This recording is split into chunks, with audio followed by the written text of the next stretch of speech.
ಜಯಮಂಗಲಂ ಜಯ ನಮ ಪಾರ್ವತಿ ಶಿವ ಹರ ಹರ ಮಹಾದೇವ. ಸದ್ಗುರುದೇವನನ್ನು ಹೃದಯ ಮಂದಿರದಲ್ಲಿ ಧ್ಯಾನಿಸಿ ಮಲ್ಲಿಕಾರ್ಜುನ ಶಿವಯೋಗಿಗಳ ಪವಿತ್ರವಾಗಿರ್ತಕ್ಕಂಥ ಚರಣಾರವಿಂದಗಳಲ್ಲಿ ಭಕ್ತಿಯಿಂದ ನಮಸ್ಕರಿಸಿ, ದೇಶ ವಿದೇಶಗಳಲ್ಲಿ ಜ್ಞಾನದ ಸುಧೆಯನ್ನು ಹರಿಸಿರ್ತಕ್ಕಂಥ ಜ್ಞಾನಯೋಗಿ ಬುದ್ಧಿಜೀವರ ಅಡಿದಾವರಗಳಲ್ಲಿ ಭಕ್ತಿಯಿಂದ ನಮಸ್ಕರಿಸಿ, ಇಲ್ಲಿಯವರೆಗೆ ಅನೇಕ ಗ್ರಾಮಗಳಲ್ಲಿ ಜ್ಞಾನದ ಸುಧೆಯನ್ನೇ ಹರಿಸಿರ್ತಕ್ಕಂಥ ಕಿರಿಯ ವಯಸ್ಸಿನಲ್ಲಿ ಹಿರಿದಾದ ಸಾಧನೆಯನ್ನು ಮಾಡಿರ್ತಕ್ಕಂಥ ಪರಮ ಪೂಜ್ಯರಾಗಿರ್ತಕ್ಕಂಥ ಡಾಕ್ಟರ್ ಅಮೃತಾನಂದ ಮಹಾಸ್ವಾಮಿಗಳ ಅಡಿದಾವರಗಳಲ್ಲಿ ಕೂಡ ನಮಸ್ಕರಿಸಿ, ವೇದಿಕೆ ಮೇಲೆ ಆಸೀನರಾಗಿರ್ತಕ್ಕಂಥ ಪರಮ ಪೂಜ್ಯರ ಅಡಿದಾವರಗಳಲ್ಲಿ ಸುಮಂಗಲಮಯ ಕಾರ್ಯಕ್ರಮದಲ್ಲಿ ಪಾಲ್ಗೊಂಡಿರ್ತಕ್ಕಂಥ, ಯಾವತ್ತೂ ಶರಣ ಮತ್ತು ಶರಣೀಯರ ಅಂತರಾತ್ಮದಲ್ಲಿ ಸಾಕ್ಷಿ ಚೈತನ್ಯ ರೂಪನಾಗಿರ್ತಕ್ಕಂಥ ಆ ಪರಮಜ್ಯೋತಿ ಪರಮಾತ್ಮನಿಗೆ ಕೂಡ ನಮಸ್ಕರಿಸಿ, ತಮ್ಮೆಲ್ಲರಿಗೂ ಕೂಡ ಏನು ನಮಸ್ಕಾರಗಳನ್ನು ಹೇಳುತ್ತಾ ಇವತ್ತಿನ ಈ ಸುಮಂಗಲಮಯ ಕಾರ್ಯಕ್ರಮದಲ್ಲಿ ನಾವು ಎಲ್ಲರೂ ಪಾಲ್ಗೊಳ್ಳೋಣ.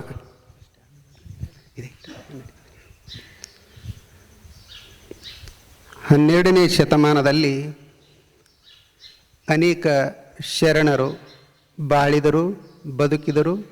ತಮ್ಮ ಜೀವನವನ್ನು ಹಸನಾಗಿ ಇಟ್ಟುಕೊಂಡು ಆ ಬದುಕಿನೊಳಗೆ ಪರಮಾತ್ಮನ ಕಂಡು ಮುಕ್ತರಾಗಿ ಹೋದರು. ಅದರೊಳಗೊಬ್ಬ ಶರಣ.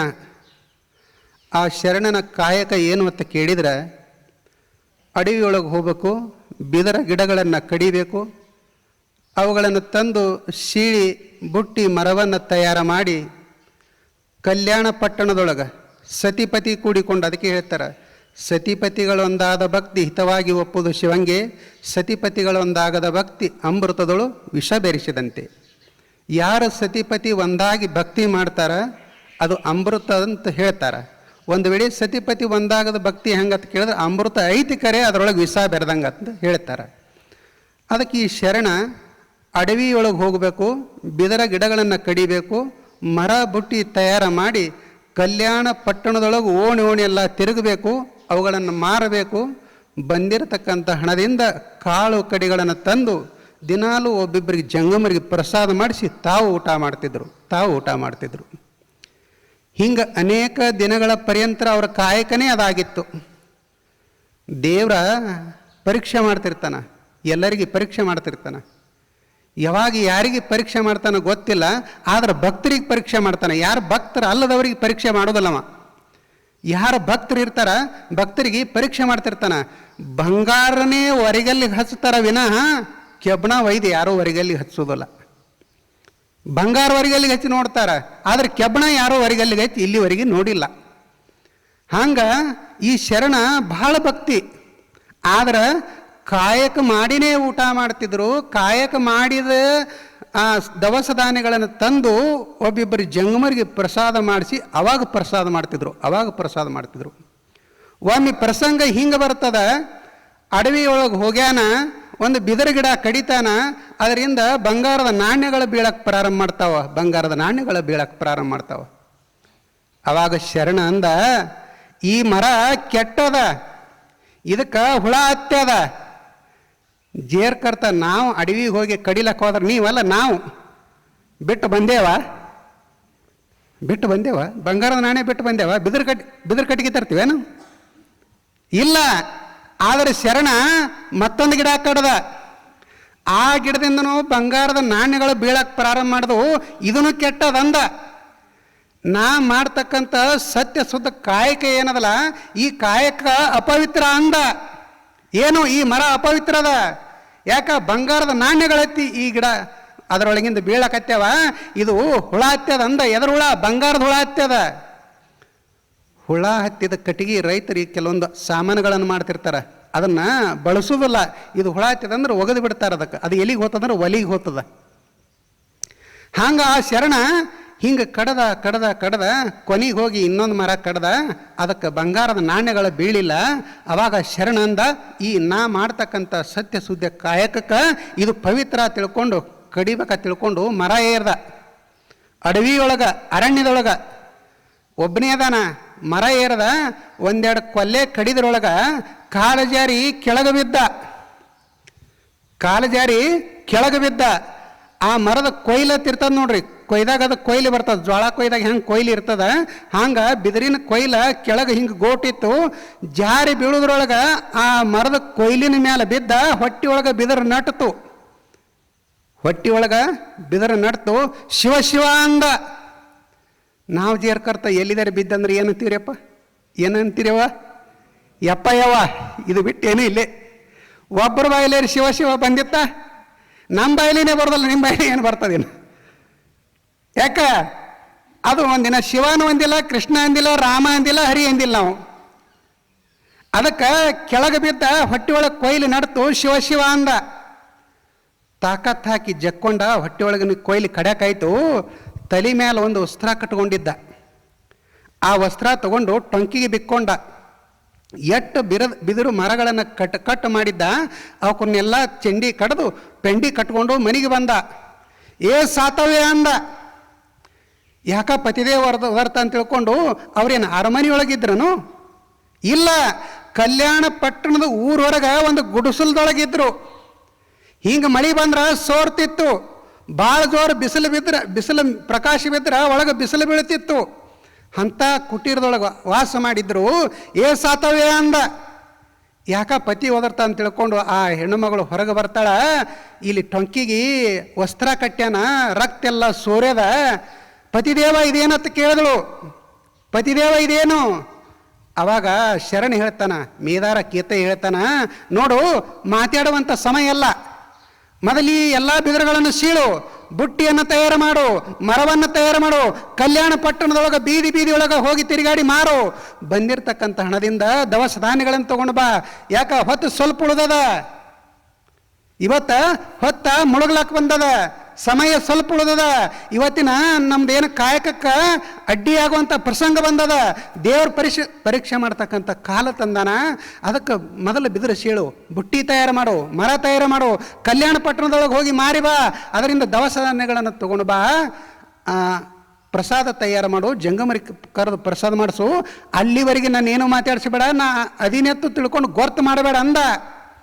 ಯಾಕೆ ಜಂಗಮರಿ ಯಾರಾದರೂ ನನ್ನ ಮನೆಗೆ ಬಂದು ಪ್ರಸಾದ ಮಾಡ್ತಕ್ಕಂಥ ಸಮಯದೊಳಗೆ ನನಗಿರ್ತಕ್ಕಂಥ ಅವಸ್ಥೆಯನ್ನು ನೋಡಿದ್ರಂದ್ರೆ ಅವರು ಪ್ರಸಾದ ಮಾಡಕ್ಕಿಲ್ಲ ಅಂದು ಇಷ್ಟು ಹೇಳಿದಾಗ ಬಡಬಡನೆ ಎಲ್ಲ ಬಿದಿರುಗಳನ್ನು ಸೀಳ್ತಾಳ, ಬುಟ್ಟಿ ತಯಾರು ಮಾಡ್ತಾಳ, ಮರ ತಯಾರು ಮಾಡ್ತಾಳ.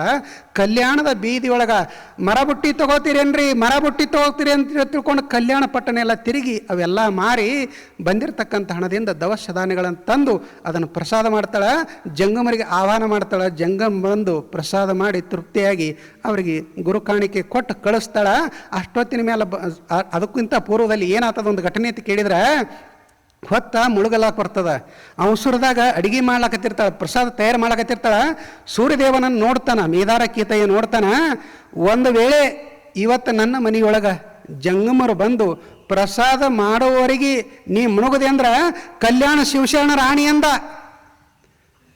ಕಲ್ಯಾಣ ಶಿವಶರಣ ರಾಣಿ ಅಂದ. ಯಾಕೆ ಹೊತ್ತು ಮುಳುಗಲಾಕ ಬಂದಿತ್ತು. ಅವಾಗ ಬಂದು ಮಳ್ಕೊಂಡ ತಾಯಿ ಪ್ರಸಾದ ತಯಾರು ಮಾಡಿದಳು. ಎಲ್ಲ ಆಯಿತು. ಪ್ರಸಾದ ಮಾಡಿ ಜಂಗಮರು ದಕ್ಷಿಣ ತೊಗೊಂಡು ಹೊರಗೆ ಹೋದ್ರು. ಹೊರಗೆ ಬಂದು ನೋಡ್ದ, ಇನ್ನೂ ಸೂರ್ಯ ಅಟ್ಟೆ ನಿಂತಿದ್ದ. ನನ್ನ ಆಣಿ ನಾವು ವಾಪಸ್ ತಗೋತೀನಿ, ಸೂರ್ಯ ಮುಳುಗಂದ. ದಿನಾಲೂ ಮುಳುಗ್ತಿಂತ ಸೂರ್ಯ ಅವತ್ತಿನ 2-2.5 ಗಂಟೆಗಳ ಕಾಲ ಭೂಮಿ ಮೇಲಿದ್ನತ್ತ. ಹೇಳ್ತಕ್ಕಂಥ ತಾತ್ಪರ್ಯ ಶರಣರೊಳಗೆ ಎಂಥ ಶಕ್ತಿ ಇತ್ತು. ಇಷ್ಟಾಯ್ತು. ಹೋದ್ರ ಅವಾಗ ಅವನ ಅವಸ್ಥೆ ಮಾಡ್ಲಕ್ಕೆ ಬರ್ತಾಳೆ. ಬಹಳ ರಕ್ತ ಹೋಗಿತ್ತು, ಶರೀರ ಎಲ್ಲ ಕ್ಷೀಣ ಆಗಿತ್ತು. ಸ್ವಲ್ಪ ಸಮಯದೊಳಗೆ ದೇಹ ಬಿಟ್ಟ. ಮೇದಾರ ಕೇತಯ್ಯ ಪ್ರಾಣ ಹೋಯ್ತು. ಅವಾಗ ಅಲ್ಲೇ ಮಲ್ಕೊಂಡ. ರಾತ್ರಿ ಸಮಯ ತಾಯಿ ಹತ್ತಳು ಯಾರಿಲ್ಲ. ಕಣ್ಣು ಅಲ್ಲೇ ಕುತ್ಕೊಂಡಳು. ಇಷ್ಟಾಗೋದ್ರೊಳಗೆ ಏನಾಯ್ತು ಇಲ್ಲಿ ಘಟನೆ ಅಂತ ಕೇಳಿದ್ರೆ, ಹೊತ್ತು ಹೊಂಡದ್ರೊಳಗೆ ಹೂಗಾರ ಮಾದಯ್ಯ ಹೂವು ಹಾಕ್ತಿದ್ದ. ಎಲ್ಲ ಶರಣರ ಮನೆಗಳಿಗೆ ಹೂವು ಹಾಕ್ತಿದ್ದ. ಅವ ಬಂದು ಮೇದಾರ ಕೇತಯ್ಯನ ಮನೆಗೆ ಬಂದು ಹೂವು ಹಾಕ್ಲಾಕ ನೋಡ್ತಾನ. ಮೇದಾರ ಕೇತನಿಗೆ ಪ್ರಾಣ ಹೋಗ್ಯದ. ಸತಿ ಮಗ್ಗಲ್ದೊಳಗೆ ಕೂತ್ಕೊಂಡಳ. ಇದನ್ನು ನೋಡ್ದ. ಹೂವು ಅಲ್ಲಿದಲ್ಲೇ ಚೆಲ್ಲಿ ಬಸವಣ್ಣನ ಕಡೆ ಬಸವಣ್ಣವ್ರ ಕಡೆ ಹೊಡೆದ.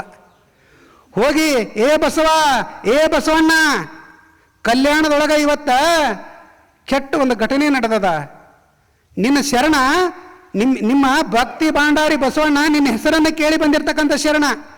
ಅಂಥ ಶರಣ ಕಾಯಕ ಮಾಡ್ತಕ್ಕಂಥ ಶರಣ ಇವತ್ತಿನ ದಿನ ಕಾಯಕ ಮಾಡುವಂಥ ಸಂದರ್ಭದಲ್ಲಿ ಬಿದಿರು ಕಡಿಲಕ್ಕೆ ಹೋಗಿ ಬಿದಿರಿನ ಕೊಯ್ಲಿನಟ್ಟು ಪ್ರಾಣ ಹೋಗಿ ಬಿದ್ದಾನಂದಾಗ ಈ ಸುದ್ದಿ ಕೇಳಿದ್ನಲ್ಲ ಬಸವಣ್ಣ, ಇಂಥ ಶರಣನೇ ಈ ಕಲ್ಯಾಣದಿಂದ ಅಗಲಿ ಹೋಗ್ಯಾನ ತಿಳ್ಕೊಂಡು ಹೇಳಿ ಮನುಷ್ಯನ ಮೇಲೆ ಪರಿಣಾಮ ಮಾಡಿಕೊಂಡು ಬಸವಣ್ಣವ್ರ ಸಹಿತ ದೇಹ ಬಿಟ್ಟಿರತ್ತ.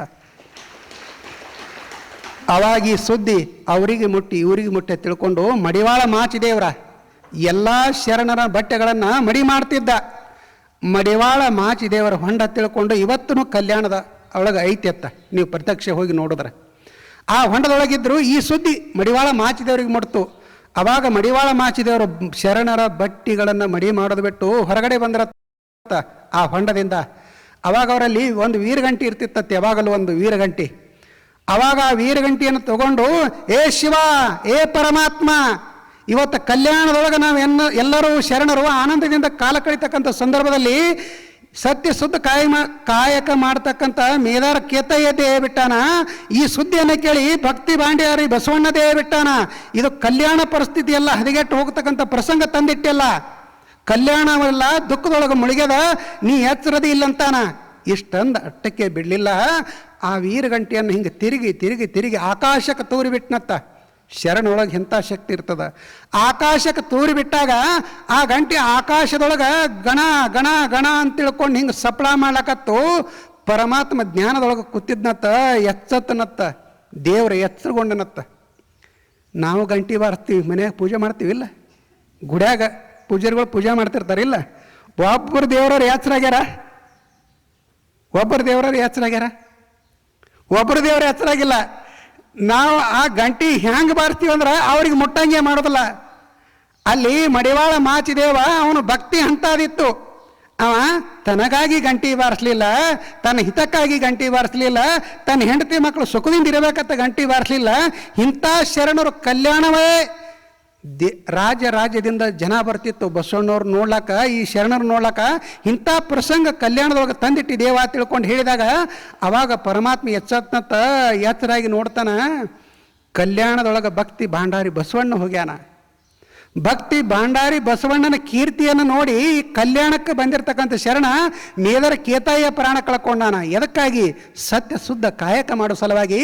ಅಂದು ಅವಾಗ ಪರಮಾತ್ಮ ಎಚ್ಚರಾಗಿ ಅವರಿಗೆ ಆಶೀರ್ವಾದ ಮಾಡಿದಾಗ, ಪರಮಾತ್ಮನ ಕೃಪಾದೃಷ್ಟಿ ಅವರ ಮೇಲೆ ಹರಿಸಿದಾಗ ಮೇದರ ಕೇತಾಯ ಎದ್ದು ಕೂತಿರೋಳಗೆ ಬಸವಣ್ಣವ್ರು ಎದ್ದು ಕೊಡ್ತಾರೆ. ಅವರು ಸಹಿತ ಅವರಿಗೆ ಮತ್ತೆ ಮರು ಜನ್ಮ ಪರಮಾತ್ಮ ಕೊಡ್ತಾನ. ಇಷ್ಟೆಲ್ಲ ಆಗೋರಾಗ ಎಲ್ಲ ಶರಣರು ಸಂತೋಷದಿಂದ ಆ ಪರಮಾತ್ಮನ ಕೊಂಡಾಡಿದ್ರು ಅಂತ ಬರ್ತದೆ. ಹೇಳ್ತಕ್ಕಂಥ ತಾತ್ಪರ್ಯ ಇಷ್ಟೇ ಅದ. ಯಾರು ಭಕ್ತಿಯಿಂದ ಶ್ರದ್ಧೆಯಿಂದ ಆ ಪರಮಾತ್ಮನನ್ನು ನೆನೆದ್ರೆ ಆ ಪರಮಾತ್ಮ ನಮಗೂ ಸಹಿತ ಕೃಪಾ ಮಾಡ್ತಾನೆ ಅಂತಕ್ಕಂಥ ಮಾತನ್ನು ಹೇಳಿ, ಈಗ ನಾವೆಲ್ಲ ಆ ಗುರುಗಳ ಪ್ರವಚನ ಕೇಳ್ಬೇಕಂತ ತಿಳ್ಕೊಂಡು ಆತುರ್ರಿಂದ ನೀವೆಲ್ಲ ಬಂದಿರಿ. ಯಾಕಂತ ಕೇಳಿದ್ರೆ ಅಪ್ಪಗಳದು ಬಹಳ ದೊಡ್ಡ ಗುಣ. ಯಾಕಂತ ಕೇಳ್ರಿ, ಮೊದಲು ಸ್ವಲ್ಪ ಅವ್ರ ಗುರುಗಳ ಜೋಡಿ ಇರ್ತಿದ್ದೆವು. ಬಂದ ಕೂಡಲೇ ಕೇಳಿದ್ರು, ಅಪ್ಪರು ಒಂದು ಹಾಡು ಹಾಡ್ತೀರಿ ಏನ್ರಿ ಅಂದರು. ಇಲ್ಲರಿಪ್ಪ, ನಾನು ನಿಮ್ಮದು ಕೇಳಕ್ಕೆ ಬಂದೀನಿ ಅಂದ್ರೆ ಅವರಲ್ಲಿ ಎಂಥ ದೊಡ್ಡ ಗುಣ ಅದ. ನನಗೆ ದೂರಿ ನೀವು ಏನು ಎಲ್ಲ ಅದಿರಲ್ಲ, ನೀವೇನು ಅವ್ರ ಪ್ರವಚನೆಯನ್ನು ಕೇಳಿ ಸಂತೋಷ ಪಡ್ತಿರಲ್ಲ, ಅವರೊಳಗೆ ನಾನು ಒಬ್ಬ. ನಾ ದೂರಿಂದಿದ್ರು ನಮಗೆ ಹಾಗೆ ಫೋನ್ ಹಚ್ತಿರ್ತಾರೆ ಗುರುಗಳು. ನನಗೆ ಸಮಯ ಸಿಕ್ಕಾಗ ನಾನು ಹಚ್ತಿರ್ತೀನಿ ರೀ, ಎಲ್ಲಿದ್ದೀರಿ ಗುರುಗಳ, ಏನು ಮಾಡ್ಲಾಕತ್ತೀರಿ, ಆರೋಗ್ಯವಾಗಿದ್ದೀರಿಲ್ಲ, ಅವ್ರು ಕೇಳುವಂಥ ಇದು ನೋಡ್ರಿ ಮಾತು ಹೆಂಗದ. ಅಂಥ ದೊಡ್ಡ ಗುಣ ಇರ್ತಕ್ಕಂಥ, ಅಂಥ ದೊಡ್ಡ ಶಕ್ತಿ ಇರ್ತಕ್ಕಂಥ ಅನೇಕ ಹಳ್ಳಿಗಳಲ್ಲಿ ಪ್ರತಿ ತಿಂಗಳ ಅಲ್ಲಿ ಮಾಡ್ಲಾಕತ್ಯಾರ. ಅಂಥ ಗುರುಗಳ ಆಶೀರ್ವಚನ ನಾವು ನೀವೆಲ್ಲ ಕೇಳಿ ಮುಕ್ತರಾಗನಂತಕ್ಕಂಥ ಮಾತನ್ನು ಹೇಳಿ ನಾನು ಎರಡು ಮಾತಿಗೆ ವಿರಾಮ ಕೊಡ್ತೇನೆ. ಪೂಜ್ಯರಿಗೆ ಮತ್ತು ತಮಗೆಲ್ಲರಿಗೂ ನಮಸ್ಕಾರಗಳು. ಭಗವದ್ಗೀತೆಯ 12ನೇ ಅಧ್ಯಾಯದ ಭಕ್ತಿ ಯೋಗವನ್ನು ಕುರಿತು ನಮ್ಮ ಚಿಂತನೆ ಮುಂದುವರಿತಾದ. ಭಗವದ್ಗೀತೆ ಅದು ವ್ಯಾಸ ಮಹರ್ಷಿಗಳ ಬಹಳ ಶ್ರೇಷ್ಠವಾದ ಗ್ರಂಥ. ವ್ಯಾಸ ಮಹರ್ಷಿಗಳು ಎಲ್ಲ ಸಾಹಿತ್ಯವನ್ನು ರಚನೆ ಮಾಡಿದರು. ಎಲ್ಲ ಜ್ಞಾನ ಎಲ್ಲ ವ್ಯಾಸ ಮಹರ್ಷಿಗಳ ಉಚ್ಚಿಷ್ಟ ಅಂತ ಕರೀತಾರೆ. ಎಷ್ಟು ಜ್ಞಾನ ಅದ, ಆ ಎಲ್ಲ ಜ್ಞಾನ ವ್ಯಾಸ ಮಹರ್ಷಿಗಳ ಎಂಜಲ ಅಂತ. ಏನೇ ಹೇಳಿದರೂ ಎಲ್ಲರೂ ಅವ್ರದ್ದೇ ಹೇಳಬೇಕು, ಅಷ್ಟು ಜ್ಞಾನವನ್ನು ಹೇಳಿದರು. ಅಂಥ ಶ್ರೇಷ್ಠ ಅನುಭಾವಿಗಳಿದ್ದರು. ಅವರಿಗೆ ಋಷಿಗಳಂತ ಕರೆಯೋದು. ಆ ಋಷಿಗಳ ಅವಸ್ಥೆಯಲ್ಲಿ ನಿಂತುಕೊಂಡು ಏನು ಹೇಳ್ತಾರಲ್ಲ, ಅವು ಬರೀ ಮಾತಾಗಿರುವುದಿಲ್ಲ, ಅವು ವೇದ ಆಗಿರ್ತಾವೆ. ಈಗ ವೇದಗಳದಾವಲ್ಲ, ವೇದಗಳನ್ನು ಯಾರು ಬರೆದ್ರು? ಯಾರು ವ್ಯಕ್ತಿ ಬರೆದಿಲ್ಲ ಅವುಗಳನ್ನು. ವ್ಯಕ್ತಿಯ ಹೆಸರಿಲ್ಲ ಅವುಗಳಿಗೆ. ಯಾರು ಬರೆದ್ರು ಅಂತ ಅವ್ರು ಹೇಳ್ತಾರೋ ಅಂದ್ರೆ ಅವು ಯಾರೂ ಬರದೇ ಇಲ್ಲ, ಅಪೌರುಷೇಯ ಅಂತ ಕರೀತಾರೆ. ಅಪೌರುಷೇಯ ಅಂತಂದ್ರೆ ಪುರುಷರಿಂದ ಅವು ರಚನೆಯಾಗಿಲ್ಲ.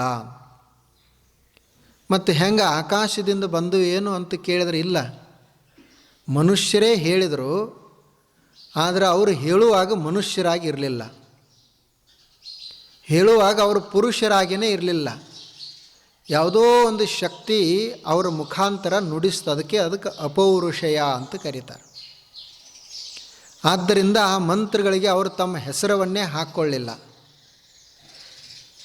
ವ್ಯಾಸರು ಸಹಿತ ಅಂಥ ಋಷಿಗಳಲ್ಲಿ ಅಗ್ರಗಣ್ಯರು. ಆ ಋಷಿಗಳ ಮಾತು ಅದು ಪ್ರಮಾಣ. ಅವರು ಏನು ಹೇಳ್ತಾರೆ ಅದೇ ಆಧಾರ. ಅವರು ವಿಜ್ಞಾನಿಗಳಿದ್ದ ಹಾಗೆ. ಹೇಗೆ ವಿಜ್ಞಾನಿಗಳು ಸಂಶೋಧನೆಯನ್ನು ಮಾಡಿ ಒಂದು ಸಿದ್ಧಾಂತವನ್ನು ಕೊಡ್ತಾರೆ, ಹಾಗೆ ಋಷಿಗಳೆಲ್ಲರೂ ಆಧ್ಯಾತ್ಮಿಕ ವಿಜ್ಞಾನಿಗಳವರು. ಆ ಅಧ್ಯಾತ್ಮದ ವಿಜ್ಞಾನವನ್ನು ತಪ್ಪಂತ ಹೇಳಲಿಕ್ಕೆ ಯಾರಿಂದನೂ ಆಗೋದಿಲ್ಲ. ಹಾಗೆ ವ್ಯಾಸ ಮಹರ್ಷಿಗಳು ಈ ಭಗವದ್ಗೀತೆಯನ್ನು ರಚನೆ ಮಾಡಿದರು. ಅವರು ದೊಡ್ಡದಾದ ಕಾವ್ಯವನ್ನು ಬರೆದರು, ಮಹಾಭಾರತ. ಆ ಮಹಾಭಾರತದಲ್ಲಿ ಇವು ಒಂದು 700 ಶ್ಲೋಕಗಳು. ಆ 700 ಶ್ಲೋಕಗಳಿಗೆ ಭಗವದ್ಗೀತೆ ಅಂತ ಹೆಸರಿಟ್ಟಾರೆ. ಅವರು ಬರೆದದ್ದು ಮಹಾಭಾರತ. ಅದು 1,00,000 ಶ್ಲೋಕಗಳದಾವೆ. ಆ 1,00,000 ಶ್ಲೋಕದಲ್ಲಿ ಇವು 700 ಶ್ಲೋಕಗಳು, ಇದು ಭಗವದ್ಗೀತೆ ಅಂತ ಹೆಸರಿಟ್ಟರು.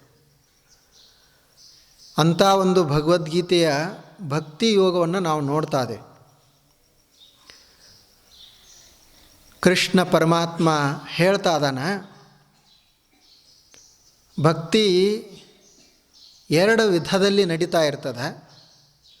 ಒಂದು ಸಾಕಾರ ಉಪಾಸನೆ, ಇನ್ನೊಂದು ನಿರಾಕಾರ ಉಪಾಸನೆ.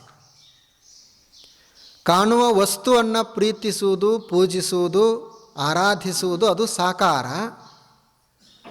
ಕಾಣಲಾರದ ತತ್ವವನ್ನು, ಪರಮ ತತ್ವವನ್ನು, ಪರವಸ್ತುವನ್ನು ಭಾವಿಸುವುದು, ಪೂಜಿಸುವುದು, ಆರಾಧಿಸುವುದು ಅದು ನಿರಾಕಾರ ಉಪಾಸನೆ.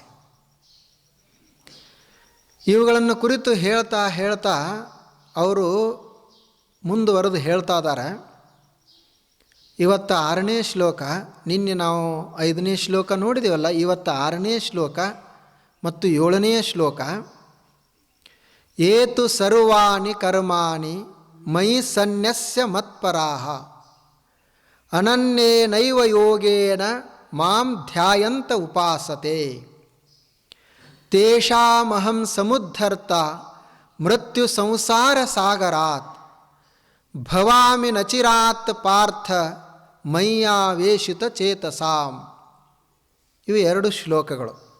ಅವುಗಳ ಅರ್ಥ ಏನು ಅಂದರೆ, ಕೃಷ್ಣ ಪರಮಾತ್ಮ ಹೇಳ್ತಾನೆ, ನೋಡು ಅರ್ಜುನ, ಯಾರು ಎಲ್ಲ ಕರ್ಮಗಳನ್ನು ನನಗೆ ಅರ್ಪಿಸ್ತಾರ ಮತ್ತು ಯಾರು ನನ್ನನ್ನು ಪಾರಾಯಣ ಮಾಡ್ತಾರೋ, ನನ್ನಲ್ಲಿ ಅನನ್ಯವಾದ ಭಕ್ತಿಯನ್ನು ಇಡ್ತಾರ, ನಾನು ಈ ಮೃತ್ಯು ರೂಪ ಸಂಸಾರ ಸಾಗರದಿಂದ ಆದಷ್ಟು ಬೇಗ ನಾನು ಪಾರ ಮಾಡ್ತೀನಿ ಅಂತ ಹೇಳಿದ. ಏತು ಸರ್ವಾಣಿ ಕರ್ಮಾಣಿ ಮಯಿ ಸನ್ಯಸ್ಯ ಮತ್ಪರಾಹ. ಏತು ಸರ್ವಾಣಿ ಕರ್ಮಾಣಿ, ಸರ್ವಾಣಿ ಅಂದರೆ ಎಲ್ಲ ಕರ್ಮಗಳನ್ನು, ಮಯಿ ನನ್ನಲ್ಲಿಯೇ, ಸನ್ಯಸ್ಯ ಅರ್ಪಿಸಿಬಿಡೋದು, ಬಿಟ್ಟು ಬಿಡೋದು. ಸನ್ಯಾಸ ಅಂದರೆ ಏನು? ಬಿಡೋದಂತಾರಲ್ಲ. ಸನ್ಯಾಸ ಅಂದರೆ ಮನೆ ಬಿಡೋದು, ಸನ್ಯಾಸ ಅಂದರೆ ಬಂಧು ಬಾಂಧವ್ರನ್ನ ಬಿಡೋದು ಅಂತ ನಾವು ಇಟ್ಕೊಂಡಿವಲ್ಲ. ಅವರು ಇಲ್ಲಿ ಕರೆದಾರ ಸನ್ಯಾಸ ಅಂದರೆ ಕರ್ಮಗಳನ್ನು ಬಿಡೋದು. ಕರ್ಮ ಸನ್ಯಾಸ. ಕರ್ಮಗಳನ್ನು ಬಿಡುವುದು. ನಾನು ಮಾಡ್ತೀನಿ ಅಂತ ಅನ್ನಬಾರದು. ಕರ್ಮ ಸನ್ಯಾಸ, ಎಲ್ಲ ಕರ್ಮಗಳನ್ನು ದೇವರಿಗಾಗಿ ಅರ್ಪಿಸುವುದು, ದೇವನಿಗಾಗಿ ಅರ್ಪಿಸುವುದು. ಹಾಗೆ ಯಾರು ಮಾಡ್ತಾರ, ಇದು ಮೊದಲನೇದು. ಮತ್ತು ಎರಡನೇದು ಅನನ್ಯ ಯೋಗ, ಅನನ್ಯ ಪ್ರೀತಿ, ಅನನ್ಯ ಮಮತೆ.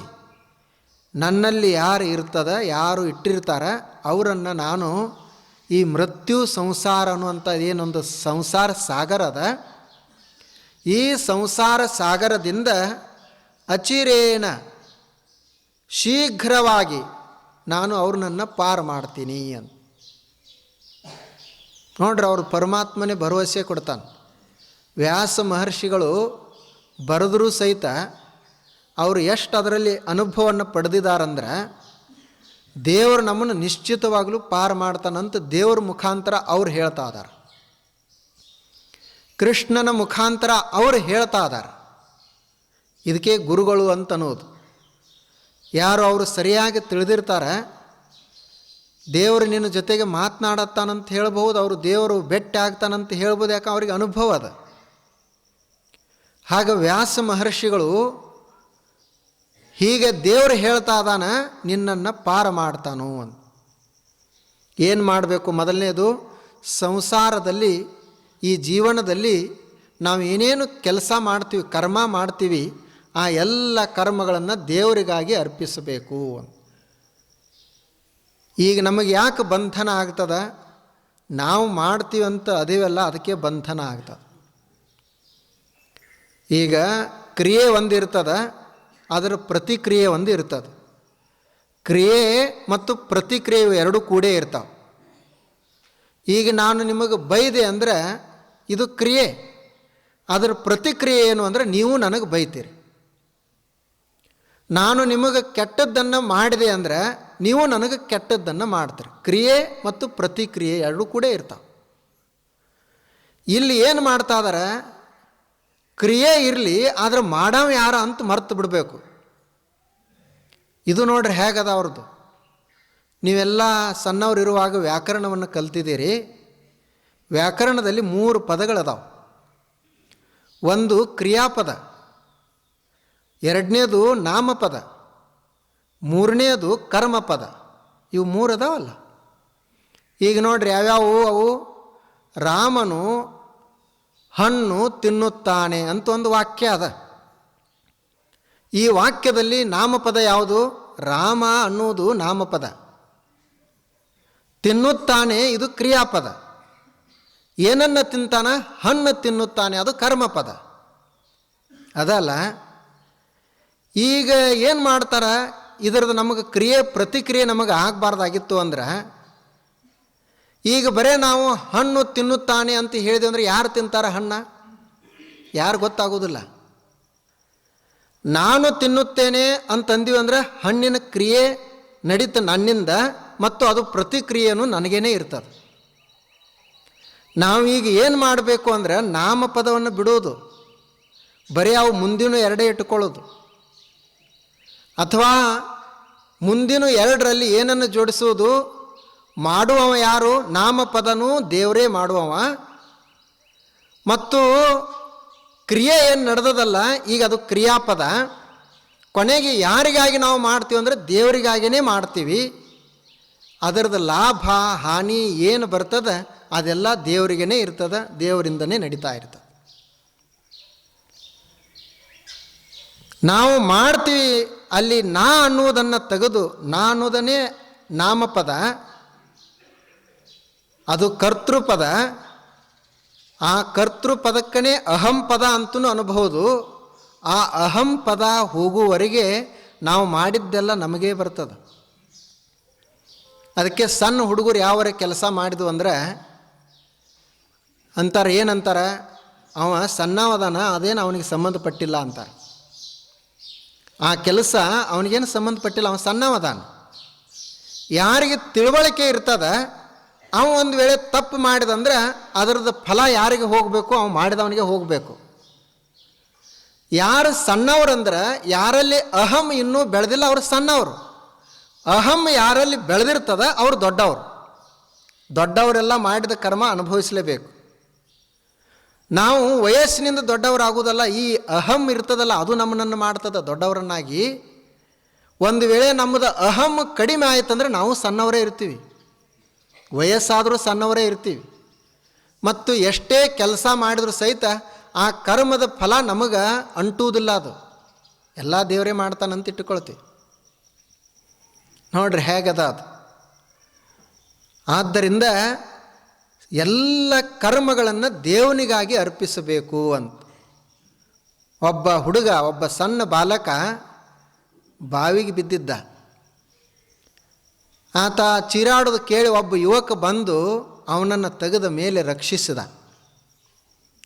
ಆವಾಗ ಉಳಿದವರು ಎಲ್ಲರೂ ನೋಡಿ ಸಂತೋಷಪಟ್ಟರು. ತೆಗೆದವನನ್ನು ಸನ್ಮಾನ ಮಾಡೋಣಂಥೇಳಿ ಅವರೆಲ್ಲ ಹಾರ ಹಾಕಬೇಕಂಥೇಳಿ ಇವನಿಗೆ ಕೊಂಡಾಡಲಿಕ್ಕೆ ಬಂದರು.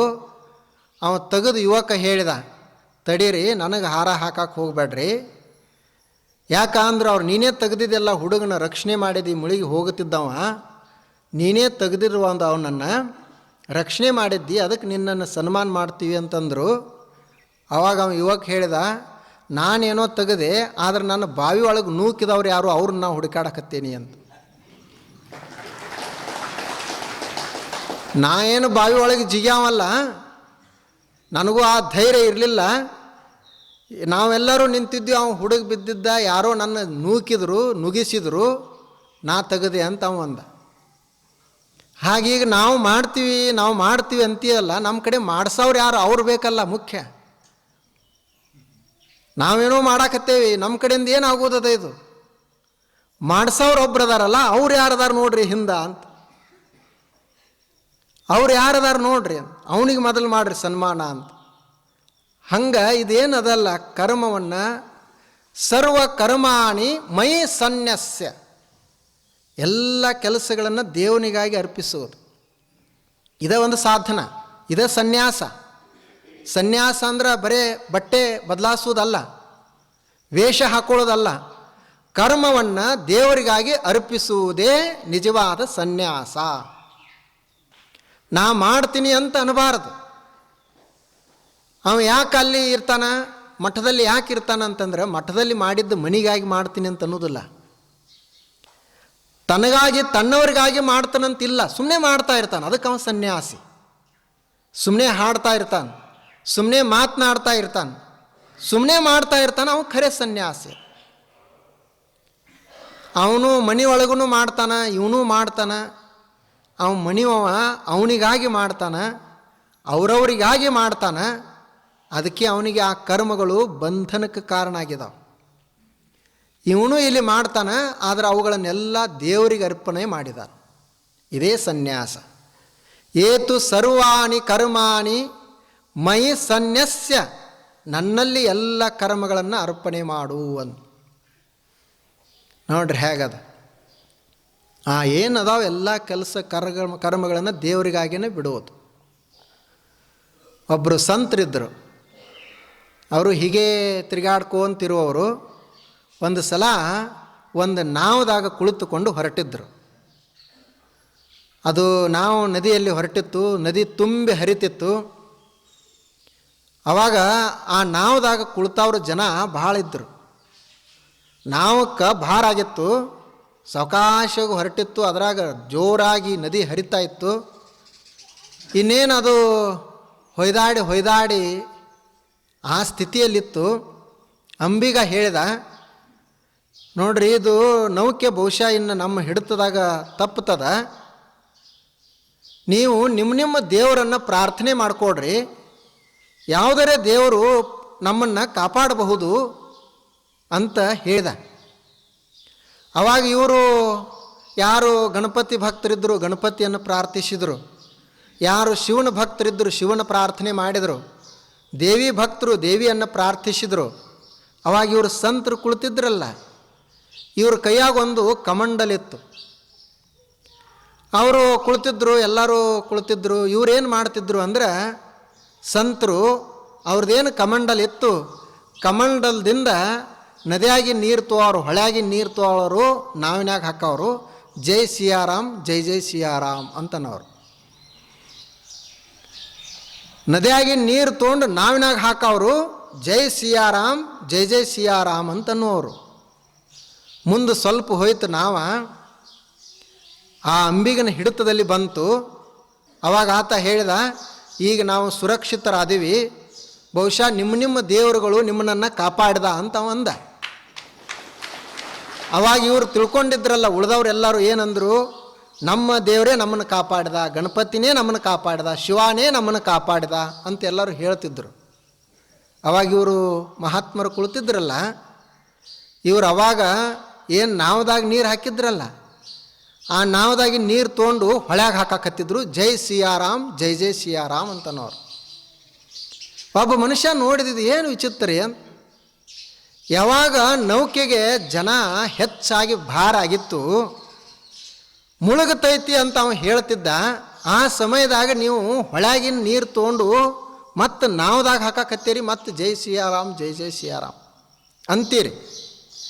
ಈಗ ಆರಾಮೈತಿ ಸುರಕ್ಷಿತ ಐತಿ ಅಂತ ಹೇಳ್ತಾರ. ಈಗ ಮತ್ತೆ ನೀವು ನಾವದಾಗಿನ ನೀರನ್ನು ಹೊರಗೆ ಚೆಲ್ಲಾಕತ್ತೀರಲ್ಲ, ಹಿಂಗ್ಯಾಕೆ ಮಾಡ್ತೀರಿ, ಏನು ತಲೆಯೋದು ಸರಿ ಐತಿಲ್ಲ ಅಂತ. ಅವಾಗ ಅವರು ಸಂತರು ಹೇಳಿದರು, ನಂದೆಲ್ಲ ತಲೆ ಸರಿನೇ ಐತಿ, ನಂದು ಏನಂದ್ರೆ ದೇವ್ರ ಇಚ್ಛೆ ಹೆಂಗೈತಿ ಹಂಗೆ ಮಾಡ್ಬೇಕಂತ ನಾನು ನಿರ್ಧಾರ ಮಾಡೇನಿ. ನಾ ಏನು ತಿಳ್ಕೊಂಡಿದ್ದೆ, ಮೊದಲ ನಮ್ಮನ್ನೆಲ್ಲರನ್ನೂ ನದಿಯೊಳಗೆ ಮುಳುಗಿಸ್ಬೇಕಂತ ದೇವರು ಬಯಸ್ತಾ ಇದ್ದಾನೆ, ಇಚ್ಛೆ ಪಟ್ಟಾನ, ಅದಕ್ಕೆ ಸಹಾಯ ಮಾಡೋಣಂತ ನದಿಯಾಗಿ ನೀರು ತೊಗೊಂಡು ನಾವದಾಗ ಹಾಕಾಕತ್ತಿದ್ದೆ. ಈಗ ನನಗೆ ಗೊತ್ತಾಯಿತು, ನಮ್ಮನ್ನು ಮುಳುಗಿಸುವುದಿಲ್ಲ, ಪಾರು ಮಾಡ್ಬೇಕಂತ ಅವ ಬಯಸ್ತಾನ, ಅದಕ್ಕೆ ನಾವನಾಗಿ ನೀರು ತೊಗೊಂಡು ಹೊರಗೆ ಚೆಲ್ಲಾಕತ್ತೇನೆ ಅಂತ ಅವ ಹೇಳಿದ. ನಂದೇನೂ ಇಲ್ಲ, ಭಗವಂತನ ಇಚ್ಛೆ ಹೆಂಗೈತಿ ಹಂಗೆ ಮಾಡ್ಬೇಕಂತ ನಾವು ಹೊಂಟಾವ್. ಭಗವಾನ್ ಕಿ ಮರ್ಜಿ ಜೈಸಿ ಹೈ ವೈಸಿ ಕರ್ಣಾ ಹೈ. ಅವನ ಮರ್ಜಿ ಹೆಂಗದ ಹಂಗೆ ಮಾಡ್ಬೇಕಂತ ಹೊರಟನಿ. ನೋಡ್ರಿ ಹೇಗದ. ನಾವು ಇಷ್ಟು ದೊಡ್ಡ ಪ್ರಮಾಣಕ್ಕೆ ಹೋಗೋದು ಬೇಡ, ಆದರೆ ನಾವು ಒಂದು ಕೆಲಸ ಮಾಡೋದು, ಅವ ಏನು ಕೊಡ್ತಾನ ಕೊಟ್ಟಂದ್ರೆ ನಾವು ಅದನ್ನು ಬೇಡ ಅಂತ ಸ್ವೀಕಾರ ಮಾಡದೇ ಇರಬಹುದು. ಬಿಡೋಣ, ಒಂದು ಸ್ವಲ್ಪ ದಿವಸ ಹೋಗಲಿ, ಅವ ಕಷ್ಟಗಳನ್ನು ಕೊಟ್ಟ ಅಂತ ಇಟ್ಕೊಳ್ಳೋಣ, ನಾವೇ ಮತ್ತೆ ಹೆಚ್ಚಿಗೆ ಕಷ್ಟ ತೋಳೋದು ಬೇಡ. ಅವ ನಮಗೆ ಅಪಮಾನ ಮಾಡಿದ ಅಂದ್ರೆ ಮತ್ತೆ ನಾವೇ ಹೆಚ್ಚಿಗೆ ಅಪಮಾನ ಮಾಡ್ಕೊಳ್ಳೋದು ಬೇಡ. ಅಪಮಾನ ಆಗಲಾರ್ದಂಗೆ, ಕಷ್ಟಗಳು ಆಗಲಾರ್ದಂಗೆ, ಹಾನಿ ಆಗಲಾರ್ದಂಗೆ ಪ್ರಯತ್ನ ಮಾಡೋಣ. ಆದರೆ ಒಂದು ವೇಳೆ ನಾವು ಎಲ್ಲ ಪ್ರಯತ್ನ ಮಾಡಿಯೂ ಕೂಡ ಮತ್ತೆ ನಮಗೆ ಕಷ್ಟಗಳೇ ಬಂದು ಹಾನಿನ ಬಂತು ಅಂದರೆ ಇದು ಭಗವಂತನ ಪ್ರಸಾದ ಅಂತ ಯಾಕೆ ಸ್ವೀಕಾರ ಮಾಡಬಾರ್ದು ಅಂತ. ಯಾಕೆ ಸ್ವೀಕಾರ ಮಾಡಬಾರ್ದು? ಏನು ನಾವು ಎಲ್ಲ ಇಲ್ಲಿ ಸ್ವತಂತ್ರವಾಗಿ ಮಾಡ್ತೀವ? ನಮ್ಮ ಶರೀರ ನಮ್ಮ ಮಾತು ಕೇಳ್ತದ, ನಮ್ಮ ಬುದ್ಧಿ ನಮ್ಮ ಮಾತು ಕೇಳ್ತದ, ಯಾರು ನಮ್ಮ ಮಾತು ಕೇಳ್ತಾರ? ಸ್ವಲ್ಪ ವಾತಾವರಣ ಬದಲಾಯಿತು ಅಂದರೆ ನನ್ನ ಶರೀರ ಅದಕ್ಕೆ ಹೊಂದಾಣಿಕೆ ಮಾಡ್ಕೊಳ್ಳೋದಿಲ್ಲ. ಈಗ ನಾವೆಲ್ಲ ಯಾಕೆ ಸುರಕ್ಷಿತ ಆರಾಮಾಗಿ ಕುಳ್ತೀವಿ? ವಾತಾವರಣ ಭಾಳ ಚಲೋ ಐತೆ ಅಂತ ಆರಾಮಾಗಿ ಕುಳ್ತೀವಿ.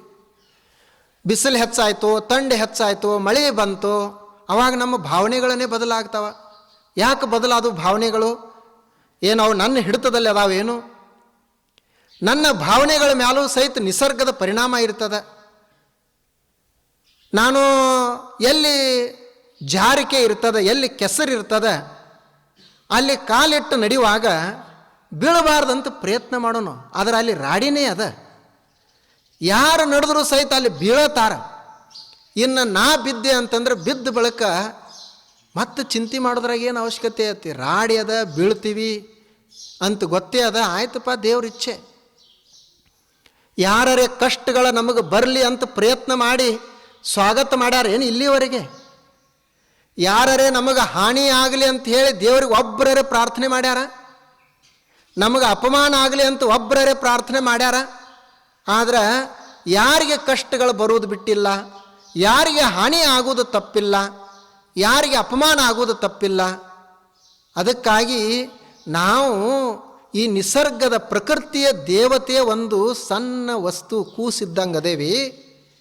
ಅದು ಏನೇನು ನಮಗೆ ಕೊಡ್ತದೆ ಅದನ್ನು ನಾವು ಸ್ವೀಕರಿಸಬೇಕು. ನಾನು ಮಾಡುವಂಥ ಎಲ್ಲ ಕೆಲಸಗಳನ್ನು ದೇವರಿಗಾಗಿ ಅರ್ಪಿಸೋದು, ದೇವನಿಗಾಗಿ ಅರ್ಪಿಸೋದು.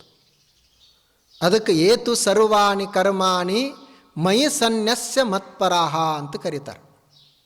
ನೋಡ್ರಿ ಎಷ್ಟು ಚಂದ ಅದು. ಅದು ಕರ್ಮವನ್ನು ದೇವನಿಗಾಗಿ ಅರ್ಪಿಸೋದು. ಏನೇ ನಾವು ಮಾಡೋಣ, ಯದ್ಯತ್ ಕರೋಮಿ ತದಖಿಲಂ ಶಂಭೋ ತವಾರಾಧನಂ. ನಾನು ಏನೇನು ಕೆಲಸ ಮಾಡ್ತೀನಿ ಶಿವನೇ, ಎಲ್ಲ ಕೆಲಸಗಳು ನಿನ್ನುವೆ. ಯದ್ಯತ್ ಕರೋಮಿ ತದಖಿಲಂ ಶಂಭೋ ತವಾರಾಧನಂ. ಅದೆಲ್ಲ ನಿಂದೇ ಕೆಲಸ ಅಂತ. ಅದನ್ನೇ ಬಸವಣ್ಣವರು ಹೇಳಿದರು.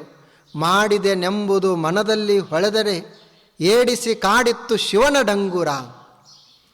ಮಾಡಿದಿನೆನ್ನದಿರಾ ಲಿಂಗಕ್ಕೆ, ಮಾಡಿದಿನೆನ್ನದಿರಾ ಜಂಗಮಕ್ಕೆ, ಮಾಡಿದಿನೆನ್ನುವುದು ಮನದಲ್ಲಿ ಹೊಳೆಯದಿದ್ದರೆ ಬೇಡಿದ್ದ ನೀವ ನಮ್ಮ ಕೂಡಲ ಸಂಗಮ ದೇವ. ನಾ ಮಾಡ್ತೀನಿ, ನಾ ಮಾಡೇನಿ ಅಂದೆ ಶಿವನ ಶಾಸನ ಬೆನ್ನ ಹತ್ತಿ ಕಾಡ್ತೈತಿ ಅಂತ. ದೇವರಿಗೆ ಮಾಡೇನೆ ಅಂತ ಹೇಳಬೇಡ, ಜಂಗಮರಿಗೆ ಮಾಡೇನೆ ಅಂತ ಹೇಳಬೇಡ. ನಾನು ಮಾಡೇನಿ ಅಂತ ಅಂಡಿಲ್ಲ ಅಂದ್ರೆ ನೀ ಏನು ಬೇಡ್ತಿ ಅದನ್ನು ಕೊಡ್ತಾನು ಅಂತ ಅವ್ರು ಹೇಳ.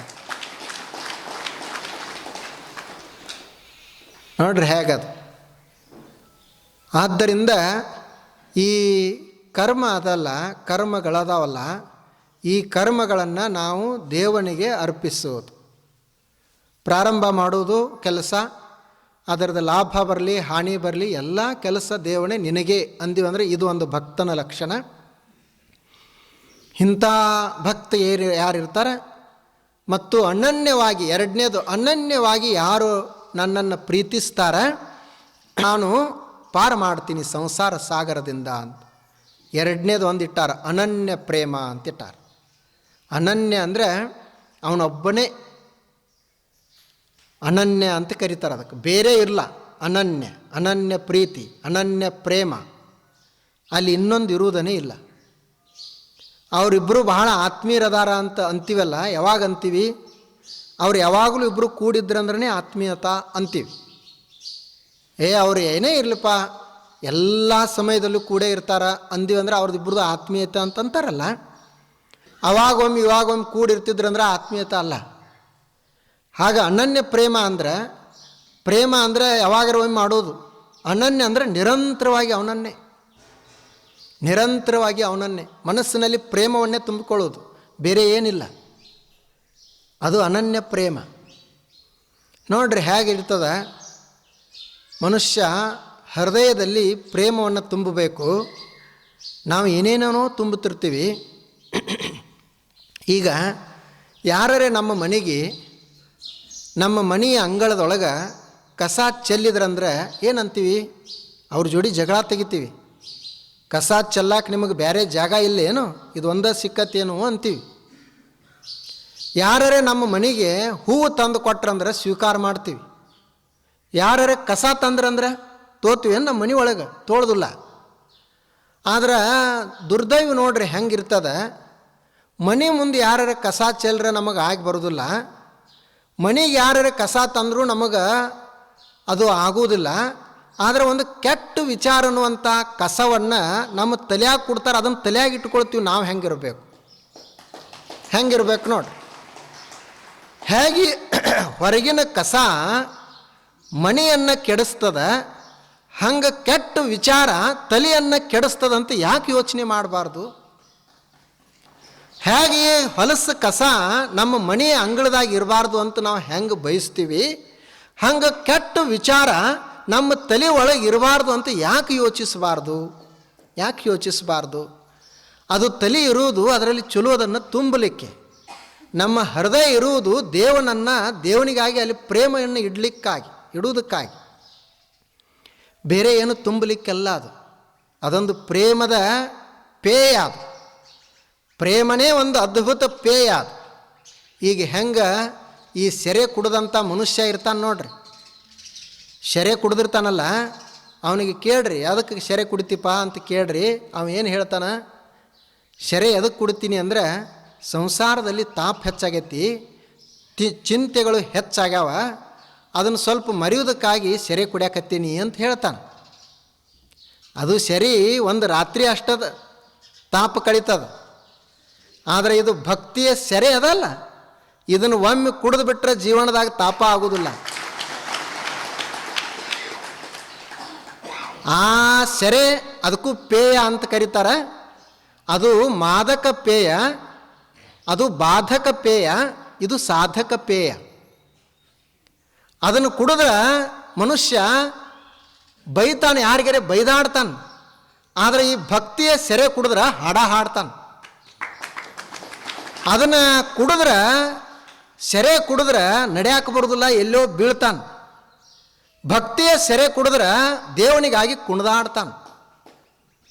ಮತ್ತು ಬರೀ ಈ ಸೆರೆ ಒಂದು ರಾತ್ರಿ ಅಷ್ಟೇ ನಮ್ಮ ತಾಪವನ್ನು ಕಡಿಮೆ ಮಾಡ್ತದೆ. ಆದರೆ ಈ ಭಕ್ತಿಯ ಸೆರೆಯನ್ನು ಕುಡ್ದ ಅಂದರೆ ಜೀವನದಾಗ ಅವನಿಗೆ ತಾಪ ಆಗೋ ಪ್ರಶ್ನೆ ಏನದು? ಅದಕ್ಕೆ ಇದು ಭಕ್ತಿಯ ಪ್ರೇಯ, ಇದು ಭಕ್ತಿಯ ಪೇಯ. ಇದನ್ನು ಕುಡಿಬೇಕು ಮನುಷ್ಯ ಅಂತ. ಹೇಗೆ ನಾವು ಈ ಪ್ರಪಂಚದಲ್ಲಿ ಪ್ರೇಮ ಇಟ್ಟಿರ್ತೀವಲ್ಲ, ಅನನ್ಯ ಪ್ರೇಮ, ಅದನ್ನು ದೇವರಲ್ಲಿ ಇಡುವುದು. ಅದಕ್ಕೆ ಅನನ್ಯ ಭಕ್ತಿ ಅಂತ ಕರೀತಾರೆ. ಅವರು ಏನಂತ ಕರೆದಾರ? ಅನನ್ಯ ಯೋಗ ಅಂತ ಕರೆದಾರ.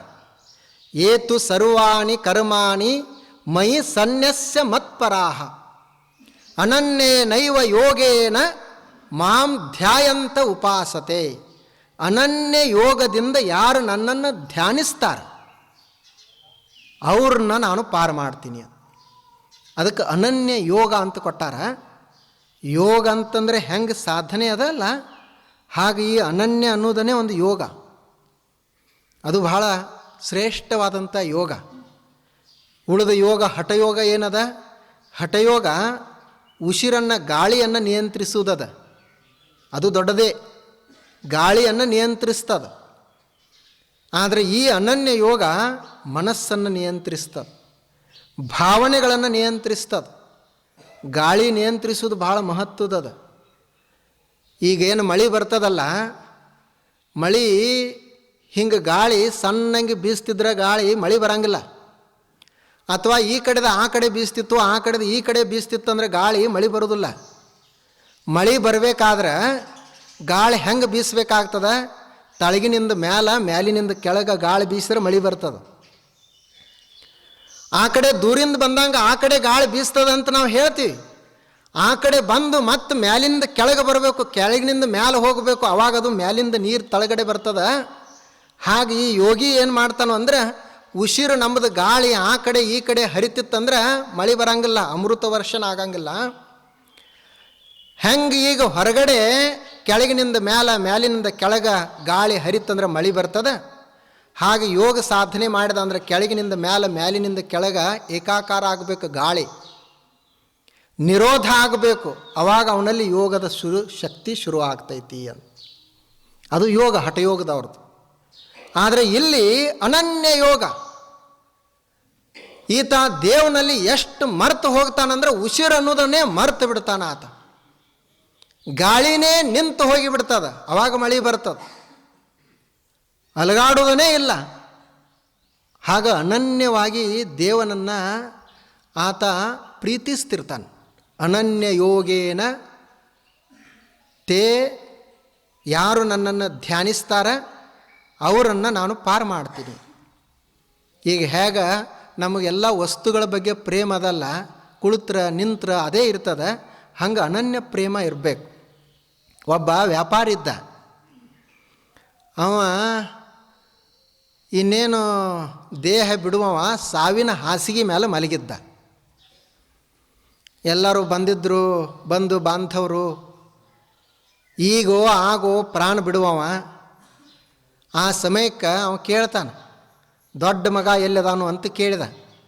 ಹೆಂಡತಿ ಹೇಳಿದಳು, ಇಲ್ಲೇ ಅದಾನ ನೋಡ್ರಿ ಅಂತಂದಳು ಮುಂದೆ ನಿಂತ. ನಡುವಿನ ಅವ ಎಲ್ಲಿದಾನ ಅಂತ ಕೇಳಿದ, ಅವನು ಇಲ್ಲೇ ಅದಾನ ಅಂತ ಅವನು ಮುಂದೆ ನಿಂತ. ಸಣ್ಣವ ಎಲ್ಲಿದಾನ ಅಂತಂದ, ಅವನು ಅಲ್ಲೇ ಇದ್ದ. ಅವಾಗ ಅವ ಸಾಯುವ ಸ್ಥಿತಿ ಇದ್ದಲ್ಲ ಯಜಮಾನ, ವ್ಯಾಪಾರಿ, ಅವ ಇವ್ರನ್ನ 3 ಮಂದಿ ನೋಡ್ತಾನೆ. ನೀವು 3 ಮಂದಿ ಇಲ್ಲೇ ಇದ್ರೆ ಅಂಗಡಿ ನೋಡ್ಕೊಳ್ಳೋರು ಯಾರು ಅಂತ.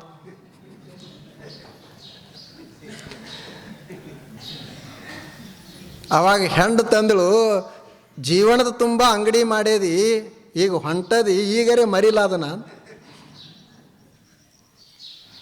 ನೀವಂತೀರಿ ನಮ್ಮದು ಅಂಗಡಿ ಬಿಟ್ಟರೆ ಹೆಂಗೆ ನಡೀತದಂತೆ. ಬಿಡಬೇಡ, ನೀವು ಯಾರೂ ಬಿಡೋದು ಬೇಡ. ಆದ್ರೆ ಆ ಹೋಗಾಗರೇ ಮತ್ತೆ ನೆನಪು ಮಾಡಕ್ಕೆ ಹೋಗಬೇಡ್ರಿ ಅಂತ. ಹೋಗಾಗೂ ಸಹಿತ ಈಗ ಹೊಂಟಾನ, ತನಗೆ ಹೋಗಬೇಕು ಹೋಗಬಾರ್ದು. ಇನ್ನೇನು ಆ ಕ್ಷಣ ಈ ಕ್ಷಣ ಪ್ರಾಣ ಹೊಂಟೈತಿ, ಆ ಕ್ಷಣದಾಗ ಅಂಗಡಿ ನೋಡೋರು ಯಾರು ಅಂತ ಕೇಳ್ತಾನೆ. ಇವನೇ ನೋಡ್ಬೇಕು. ಇದು ನಮ್ಮದು ಹೆಂಗೆ ಈ ವಿಷಯಗಳಲ್ಲಿ ಪ್ರೇಮ ಅದಲ್ಲ, ಹಂಗೆ ನಾವು ಭಗವಂತನಲ್ಲಿ ಪ್ರೇಮವನ್ನು ಇಡೋದು. ಅದಕ್ಕೆ ಅನನ್ಯ ಪ್ರೇಮ ಅಂತ ಕರೀತಾರೆ. ಅದು ಅನನ್ಯ ಭಕ್ತಿ, ಅನನ್ಯ ಪ್ರೇಮ. ಏತು ಸರ್ವಾಣಿ ಕರ್ಮಾಣಿ ಮಯಿ ಸನ್ಯಸ್ಯ ಮತ್ಪರಾಹ ಅನನ್ಯೇನೈವ ಯೋಗೇನ ಮಾಂ ಧ್ಯಾಯಂತ ಉಪಾಸತೆ ತೇಷಾಮಹಂ ಸಮುದ್ಧರ್ತ ಮೃತ್ಯು ಸಂಸಾರ ಸಾಗರಾತ್ ಅಂತ ಈ 2 ಶ್ಲೋಕದಲ್ಲಿ ಅವರು ಹೇಳಿದರು. ಯಾರು ಹೀಗೆ ಅನನ್ಯ ಪ್ರೇಮವನ್ನು ಇಟ್ಟುಕೊಂಡಿರ್ತಾರೆ, ಯಾರು ಎಲ್ಲ ಕರ್ಮಗಳನ್ನು ನನಗೇ ಅರ್ಪಿಸ್ತಾರೆ, ಅಂಥವರನ್ನು ನಾನು ಈ ಸಂಸಾರ ಸಾಗರದಿಂದ ಪಾರು ಮಾಡ್ತೀನಿ ಅಂತ ಹೇಳಿದರು. ನೋಡ್ರಿ, ಈಗ ಒಂದು ನದಿ ದಾಟಬೇಕಾಯ್ತಂದ್ರೆ ಸಂಸಾರ ಸಾಗರ ಅಂತೀವಲ್ಲ, ನಾವು ನದಿ ಪಾರು ಮಾಡಬೇಕಾದ್ರೆ ಏನು ಬೇಕು? ನಾವು ಬೇಕು. ಆ ನಾವ ನೀರಿನಾಗ ಮುಳುಗಬಾರ್ದು, ಹಂಗೆ ತೇಲ್ತಾ ಇರಬೇಕು. ನೀರಿನಾಗ ಮುಳುಗಿತು ಅಂದರೆ ನಾವು ಮುಂದೆ ಹೋಗೋದಿಲ್ಲ. ಹಾಗೆ ಇದು ಪ್ರಪಂಚದ ಸಾಗರದೊಳಗೆ ನಾವು ಅದೀವಲ್ಲ, ಇದರೊಳಗೆ ಸಿಕ್ಕೊಳ್ಬಾರ್ದು, ಹಾಗೆ ಮುಂದೆ ಹೋಗ್ತಾ ಇರಬೇಕು. ಮತ್ತು ಕೊನೆಗೆ ಎಲ್ಲಿ ನಮ್ಮ ಗುರಿ ಎಲ್ಲಿದ ಆ ದಡ ಸೇರಬೇಕು ಅಂತ ಗುರಿ ಅದ. ಆ ದಡದ ಕಡೆ ಲಕ್ಷ್ಯ ಇರಬೇಕು ವಿನಃ ಈ ಕಡೆ ಲಕ್ಷ್ಯ ಅಲ್ಲ. ಅಂದಾಗ ನಾವು ಹೋಗಿ ಹೆಂಗೆ ಮುಟ್ಟುತ್ತೀವಿ, ಹಾಗೆ ಇವು 2 ಸಾಧನ. ಕರ್ಮ ಆ ದೇವನಿಗಾಗೇ ಮಾಡುವುದು ಮತ್ತು ನಮ್ಮ ಲಕ್ಷ್ಯ ಗುರಿ ಆ ದೇವನೇ ಇಟ್ಕೊಳ್ಳೋದು. ಆವಾಗ ನಾವು ಈ ಪ್ರಪಂಚ ಅನ್ನುವಂಥ ಸಾಗರನ್ನು ಒಂದು ದಿವಸ ಮುಟ್ಟುತ್ತೀವಿ ಅಂತ ಹೇಳಿದರು. ಇನ್ನೂ ಹೇಳ್ತಾ ಇದ್ದಾನೆ. ನಾಳೆ ಆತ ಹೇಳ್ತಾನೆ, ನೋಡು ನೀನು ಹೆಂಗೆ ನನ್ನಲ್ಲಿ ಮನಸ್ಸನ್ನು ಇಡಬೇಕು ಅಂತ. ಅರ್ಜುನಲ್ಲಿ ಒಂದು ಸಂಶಯ ಬರ್ತದೆ, ನಾ ಎಲ್ಲ ನಿನ್ನನ್ನು ಪ್ರೀತಿಸಬೇಕು, ನಿನ್ನಲ್ಲೇ ಮನಸ್ಸಿಡಬೇಕು ಅಂತ ಬಯಸ್ತೀನಿ, ಆದರೆ ನನ್ನ ಮನಸ್ಸು ಮಾತ್ರ ನಿನ್ನಲ್ಲಿ ಇರುವುದಿಲ್ಲ, ಯಾಕೆ ಹಿಂಗಾಗ್ತೈತಿ ಅಂತಂತಾನೆ. ಅದಕ್ಕೆ ಕೃಷ್ಣ ಉತ್ತರವನ್ನು ಕೊಡ್ತಾನೆ. ನಾಳೆ ನೋಡೋಣ. ಎಲ್ಲರಿಗೂ ನಮಸ್ಕಾರ.